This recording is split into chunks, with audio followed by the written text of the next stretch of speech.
बासबाल is back, अगर ये मैं कहूं तो थोड़ा सा गलत नहीं होगा, क्योंकि इंग्लैंड की टीम भी बड़ा शानदार किस्म का कमबैक कर रही है। इंडिया की टीम पहली इनिंग्स में 436 रन बनाने के बाद ऑल आउट हो गई।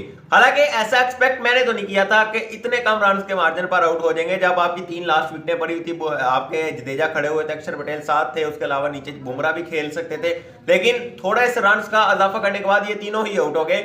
मुझे डिसअपॉइंट काफी ज्यादा इन्होंने किया। जिस तरह की बैटिंग आप कह सकते हैं दूसरे दिन चल रही थी, 70 के करीब की पार्टनरशिप बन गई थी, ज्यादा लेकर चलना चाहिए था, लेकिन उस तरह नहीं कर पाए। इंग्लैंड ने बड़ी शानदार किस्म की लास्ट 3 विकेटें हासिल किया और 436 रन पर, 421 पहले था, 7 खिलाड़ी और थे, 436 पर ऑल आउट इंडिया की टीम होगी। लेकिन फिर जब इंग्लैंड की टीम ने बैटिंग की तो वो बासबाल इन्होंने वही अपनाया, बासबाल वाला तरीका अपनाया, लेकिन 45 पर पहली विकेट गिरी। जैक क्रली बड़ी शानदार किस्म की बल्लेबाजी कर रहे थे, लेकिन उसके बाद फिर दूसरी विकेट जो है वो भी जल्द ही गिर गई। 100 रन पर ऑलमोस्ट दूसरी विकेट गिर गई, फिर तीसरी 117 पर गिर गई, चौथी 140 पर जाकर विकेटें गिरी है। 4 विकेटें जब 140 पर गिर गई, अभी स्टिल 190 की टोटल लीड थी, तो 140 पर जब 4 विकेटें गिरती हैं, 50 रन अभी भी इंग्लैंड के ऊपर होते हैं, तो उस वक्त सभी फैंस ऑलमोस्ट यही कहने लग पड़े थे कि इंग्लैंड शायद ये मैच बड़ी आसानी से हार देगा।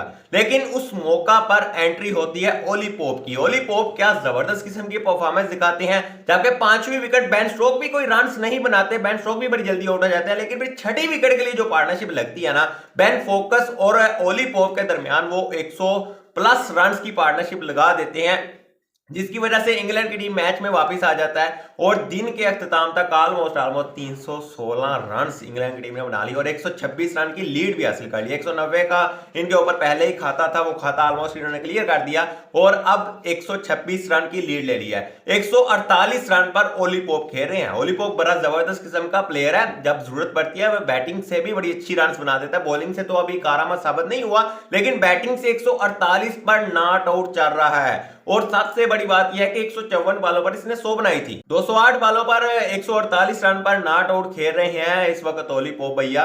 तो इधर इंग्लैंड 126 रन की लीड तो ले चुका है, लेकिन विकेट सिर्फ पीछे 4 हैं। रेहान अहमद साथ 14-15 रन बनाने के साथ क्रीज पर मौजूद हैं। लेकिन इधर इंडिया की बॉलिंग को थोड़ा सा एनालाइज करें। 2 विकेटें ली हैं, अश्विन ने 2 विकेटें ली हैं, जसप्रीत बुमराह ने, एक जो हमारे जडेजा भाई आते हैं उन्होंने विकेट ली है और एक अक्षर पटेल ने ली है। लेकिन इधर एक दफा फिर जो चीज नोट करने वाली है वो है मोहम्मद सिराज को कोई विकेट नहीं मिली और सिर्फ 3 ओवर्स किए हैं।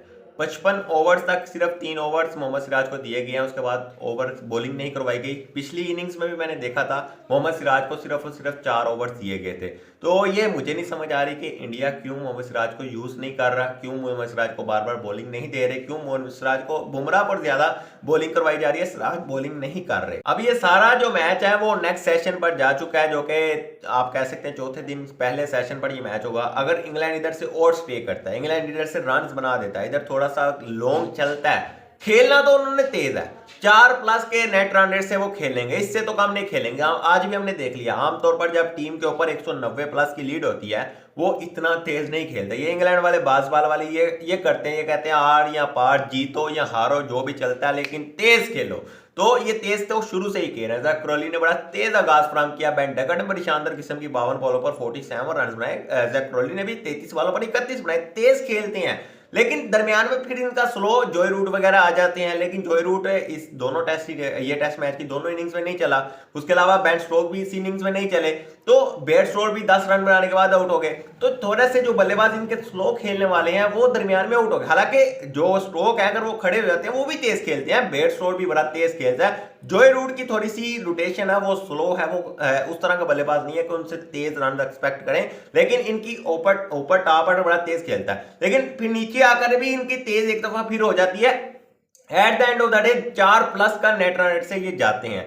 तो सारा मामला जो है वो चौथे दिन पहले सेशन पर होगा। पहले सेशन में अगर इंग्लैंड यूटिलाइज कर लेता है, चौथा सेशन अगर बगैर विकेट खेल जाता है, तो फिर ये मैच बड़ा इंटरेस्टिंग हो जाएगा। लेकिन फिर भी अगर आप कहें ना मैच किसके हाथ में है, स्टिल 126 की वैसे इंग्लैंड के पास लीड है, लेकिन ये मैच इंडिया के पास है। मैं अगर इधर मैं रेट करना चाहूं इंडिया के पास कितना मैच का कंट्रोल है, तो 75 मैं इधर रेट करूंगा। इंडिया 75% इस मैच में, जबकि 25% इंग्लैंड है। और अगर चौथे दिन पहले सेशन को सारा यूटिलाइज इंग्लैंड की टीम कर देती है तो फिर 60-40 आ जाएगा, क्योंकि रन्स अगर वो सारा सेशन यूटिलाइज करते हैं 100 रन तो उन्होंने आराम से बना लेना, इससे कम नहीं चलना, क्योंकि 77 ओवर्स आज इंग्लैंड ने खेले हैं और 300 316 रन बना दिए 77 ओवर्स में, मतलब पूरा दिन भी नहीं खेला और 300 से ऊपर रन, मतलब हर सेशन में 100 प्लस रन आ रहे हैं।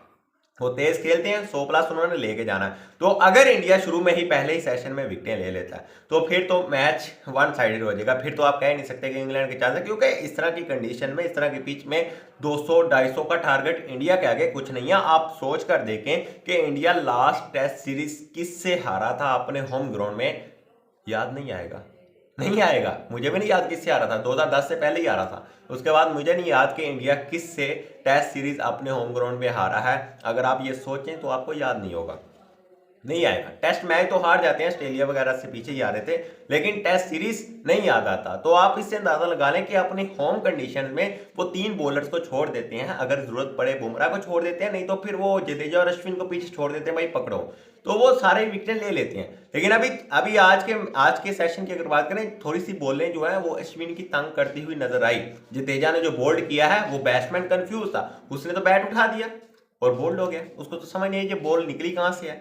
जडेजा की बॉल अंदर आ गई, तो अश्विन की बॉलें ऐसी हैं, बच क्यों रहे हैं? ये तेज खेल रहे हैं। दूसरा, ये खेल रहे हैं रिवर्स स्वीप खेल रहे हैं, ये सीधे बैट से नहीं खेल रहे, ये रिवर्स स्वीप अश्विन को जाकर खेल रहे हैं कि भाई इधर से रन नहीं आ रहे थे, क्योंकि अश्विन के बॉल को नीचे लगने ही नहीं दे रहे, अश्विन को आगे आगे आकर खेल रहे हैं, क्योंकि वो नीचे जब लग जाती है उसके बाद उसको खेलना मुश्किल हो जाता है, क्योंकि उसकी बॉल जो वो किस तरफ भी निकल जाती है, इतना उसके बाद इतनी वैरायटीज है, वो किसी तरफ भी बॉल को ले जाता है। तो उसकी बॉल को मोस्ट प्रोबेबली या तो काफी आगे जाकर खेल रहे हैं या बिल्कुल पीछे जा रहे हैं, उधर अपने जो फुट है उधर ही नहीं रख रहे, जो अपने पाँव है वो आगे पीछे करके खेल रहे हैं, क्योंकि अश्विन को खड़े होकर खेलना बहुत ज्यादा मुश्किल है, क्योंकि जितनी तेज उसकी बॉल आती है फौरन अंदर आ जाती है।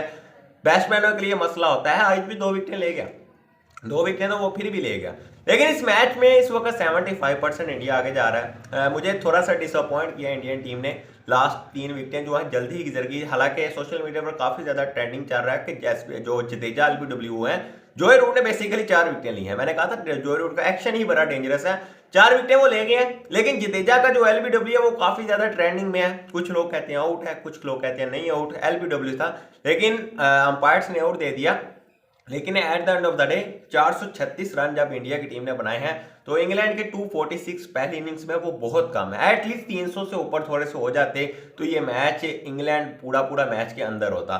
लेकिन अभी भी इनके पास मौका है, अभी भी अगर इधर से और आगे लेकर चलते हैं। हालांकि देखिए 140 पर जाकर चौथी विकेट गिरी है, 276 पर ऑलमोस्ट 5वीं विकेट गिरी है, तो अब 6 खिलाड़ी 316 पर आउट हुए हैं ऑलमोस्ट। तो आप अंदाजा कर लें कि 140 पर जब आपके 4-5 खिलाड़ी आउट हो जाते हैं, उसके बाद भी आप 316 तक लेकर चले जाते हैं, तो ये बहुत बड़ी आपकी कामयाबी है। अगर आपका लोअर ऑर्डर भी अगर रन बना देता है, रेहान अहमद भी अगर 20-30 रन और बना देते हैं, अगर इधर से 200 रन तक ले जाते हैं ओली पोप जो कि 148 पर खेल रहे हैं, वुड भी बैटिंग थोड़ी सी कर लेते हैं, तो जो हार्टली एक इनका बल्लेबाज है, बॉलर है बेसिकली, अगर वो भी थोड़े 10-20 रन डाल देते हैं तो एटलीस्ट 250 प्लस का अगर टोटल इंडिया को मिलता है, 250 प्लस का, तो फिर शायद आप कह सकते हैं कि इंडिया को थोड़ी सी डिफिकल्टीज होंगी। लेकिन 300 से नीचे जब भी टोटल मिलेगा तो मैं तो कुछ श्योर नहीं होगा कि इंडिया ये फंसेगा।